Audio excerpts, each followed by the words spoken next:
Bueno, esta es una historia que empieza en los 90, 92, si mal no recuerdo. Hay una persona, un taxista, en el parque que, sabiendo de mi interés por la historia de la ciudad y sabiendo de que me dedico a este campo, me informa de que hay un lote de documentos que estaban guardados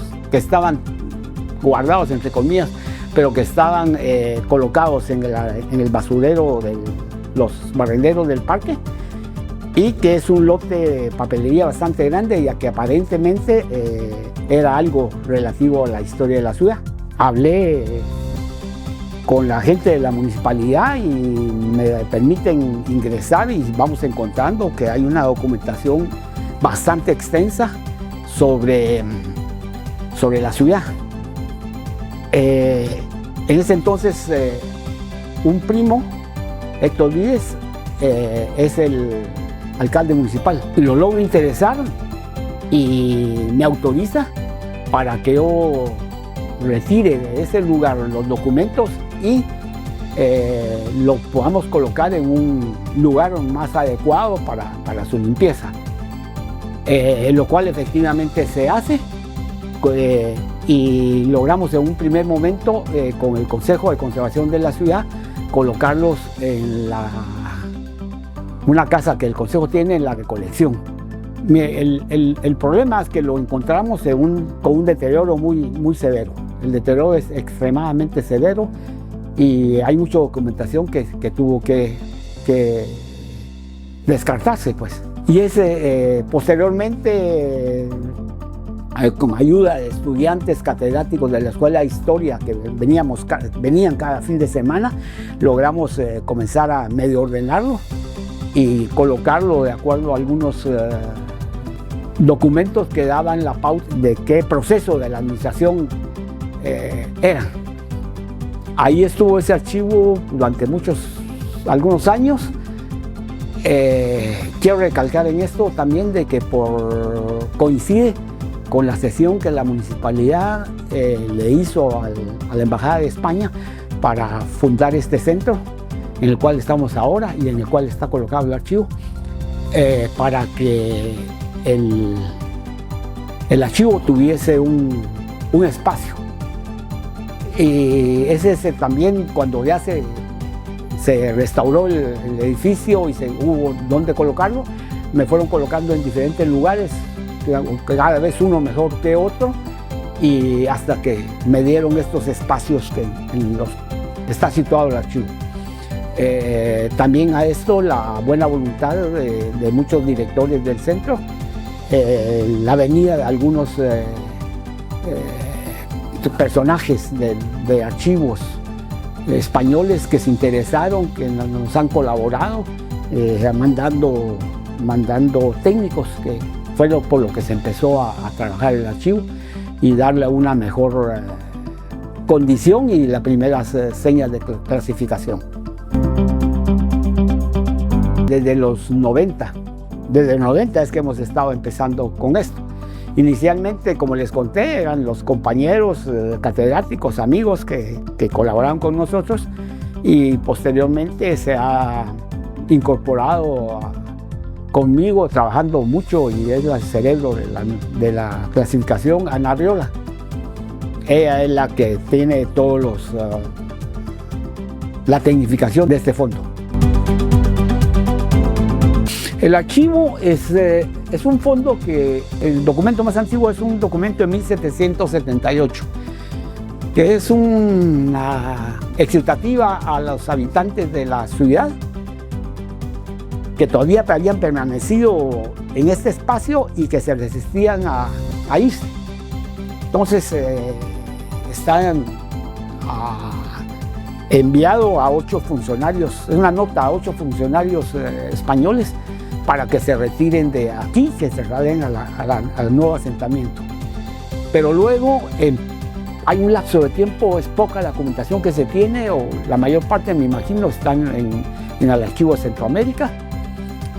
A partir de 1821 es que podemos decir que hay documentación un poco escasa porque la comisión un poco más densa empieza en los 1830. Pero es a partir de 1821 con el primer libro de Cabildo. Ese es se puede decir, el segundo momento que se inicia el archivo de la ciudad. Hay que tomar en cuenta que la ciudad tiene como la antigua Guatemala, se instala en 1799. En ese momento el capitán general José Armas y Valle le da la autorización para tener un ayuntamiento. Y por supuesto tener alcalde primero y segundo, que ya se pueden administrar juicios criminales y civiles. Entonces la ciudad, hay que entender, la ciudad es el ayuntamiento. No es el espacio físico, sino es el ayuntamiento.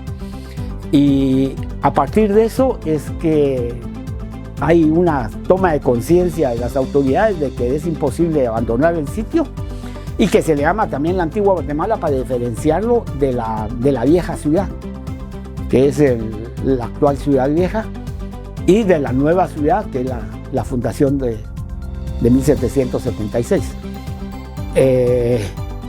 Luego, la cantidad mayor de documentos es a partir de los 30, como les contaba, y es un archivo prácticamente administrativo.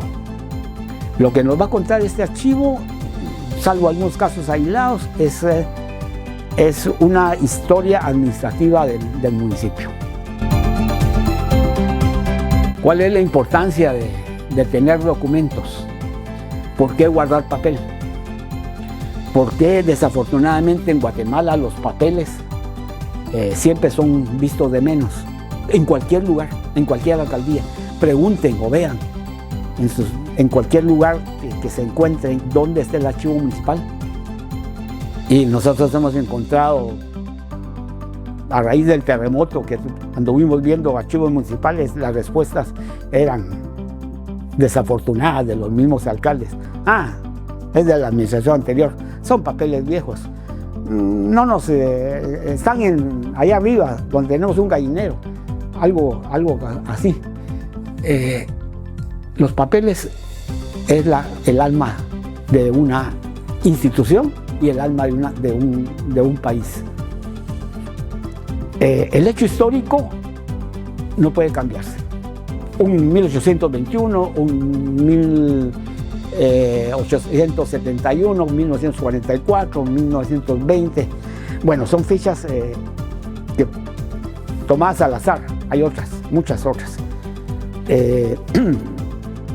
El hecho no se puede cambiar, pero el documento es un vehículo que nos permite entender el porqué de muchas cosas. El documento, la lectura del documento previa la lectura y analizarlo y verlo, quién lo redacta, en qué función está, y con criterio de análisis puede cambiar la interpretación de un hecho histórico. Y puede ser que hoy se piense una cosa y mañana se piense otra, pero va a depender definitivamente del concepto metodológico del historiador. Un historiador puede tener una interpretación y otro en algún momento puede decir, no, eso no es así. Y ese es un balance de diálogo y de análisis. Es muy común, por ejemplo, hablar de historia sobre los espacios, sobre los edificios, o hablar de historia de una fotografía. Pero si no le preguntamos, pues tenemos que preguntarle a ese edificio, a esa foto, ¿qué representa? ¿En qué momento se encuentra? ¿Qué nos dice? Porque todo lleva un proceso y ese proceso hay que interpretarlo. Los papeles, tanto en papeles coloniales como de época independiente, nos van a ayudar a comprender. Porque, por ejemplo, la antigua no pudo haber vivido solo de iglesias. Aquí había gente que trabajaba, aquí había gente que cosechaba, aquí había gente que vendía, aquí había gente que venía a vender, gente que producía. Entonces, todo eso es para lo que sirve la lectura, análisis, comprensión y explicación de lo que es un documento.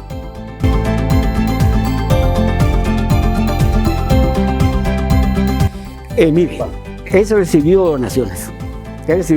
Por ejemplo, la familia Gándara me dio una muy bonita donación. Es un fondo documental maravilloso. El tatarabuelo fue miembro de la municipalidad, trabajó con la municipalidad y él era el encargado de los cobros y de los arbitrios municipales.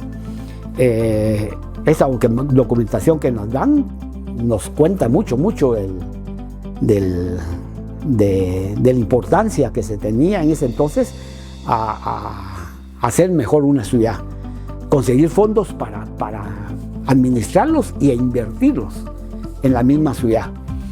Creo que el siglo XIX y parte del XX el funcionario municipal tiene conciencia de por qué llega a esos puestos. Y esa es una de las cosas para las cuales la historia sirve, conocer la historia de nuestro espacio. Primero la historia de nuestro espacio, después la historia nacional. Claro, también la historia universal. No podemos desligarnos, ni tiene esa relación de aquí para lo internacional o lo internacional para adentro. Es importante que los estudiantes hoy en día, los adolescentes, conozcan, que vean la forma como conocer la historia del país, porque es la única forma de que nos entendamos como guatemaltecos. Tenemos que conocernos y saber cuál es nuestra función dentro de nuestra comunidad y el país.